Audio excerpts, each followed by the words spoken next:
বন্ধুরা, রবিবারের দুপুরের মেনু গরম গরম ভাত, এই যে ডাটা, কাটুয়ার ডাটা তরকারি বলেছিলাম না, কাটুয়ার ডাটা শাক, আর এই ডাল, ডাটার ডাল হয়ে গেল। স্পেশাল মেনু রবিবারের মাংস, চিকেন কারি আজকে, আর বাঙালির শেষ পাতে চাটনি, এই যে আম দিয়ে, ডালের সাথে লেবু, আর তার সাথে এটা একটু খুলে দাও তো, তার সাথে আছে পাঁপড় ভাজা। 3 জন মানুষ তো, অল্পই পাঁপড়, ঠিক আছে। কত মাসে এসে গেছে, ভাত বাড়বো। হ্যাঁ, ভাতটা বেড়ে ফেলি বন্ধুরা, আবার খাওয়া ছুটি। সকল বন্ধুদের জানাচ্ছি স্বাগত, নতুন পুরনো বন্ধু সকল বন্ধুদের জানাচ্ছি স্বাগত। দেখুন আমার রবিবারের চিকেন থালিটা একটু দেখে যদি ভালো লাগে একটু লাইক শেয়ার কমেন্ট করবেন, আর একটু সাবস্ক্রাইব করে দেবেন।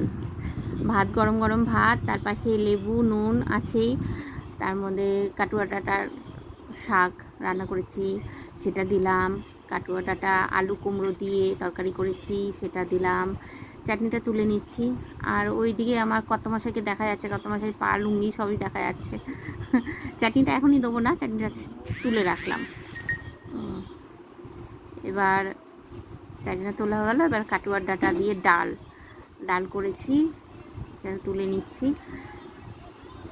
মানে কাটুয়ার ডাঁটা দিয়ে আমি 3 রকম রেসিপি করেছি, শাক করেছি, ডাঁটার তরকারি করেছি, আর ডাল করেছি।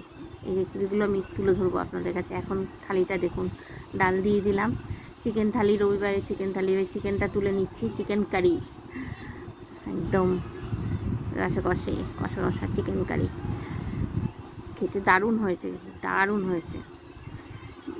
রবিবারের থালিটা বুধবার দিচ্ছি বন্ধুরা, কিছু মনে করেন না, কেননা রোববার দিন দিতে পারিনি অনেক অসুবিধার কারণে। সোমবারে বাবার উপোস ছিল, বাবার পুজো ছিল, আর মঙ্গলবারও হলো না, যাক রোববারে দিচ্ছি। সেট করা আছে, ভাবছিলাম দেবো না, তাও না দিয়ে দিলাম, আপনাদের মাঝে তুলে ধরলাম। চাটনিটাও দিয়ে দিলাম, পাঁপড় দিয়ে দিলাম 2টো, ব্যাস বাঙালির ভুরিভোজ, বাঙালির রবিবারের চিকেন থালি কেমন লাগলো একটু অবশ্যই কমেন্টে জানাবেন। আমার সকল বন্ধুদের বলছি স্কিপ করে না করে একটু দেখবেন, আর থালিটা একটু দেখে যদি ভালো লেগে থাকে তাহলে আমার পাশে থাকবেন, সাথে থাকবেন, লাইক শেয়ার কমেন্ট সাবস্ক্রাইব করে দেবেন, আর পাশে থাকা বেল আইকনটা অবশ্যই প্রেস করবেন, তাহলে এরকম অনেক থালি দেখতে পারবেন। নতুনত্ব অনেক থালি, নিরামিষি থালি, আমিষ থালি, গরিব কাকিমার থালি, অনেক রকম। ঠিক আছে বন্ধুরা, আর কি বলবো, আর যারা দেখছেন বন্ধুরা তাদেরকে জানাই অসংখ্য ধন্যবাদ। নমস্কার বন্ধুরা।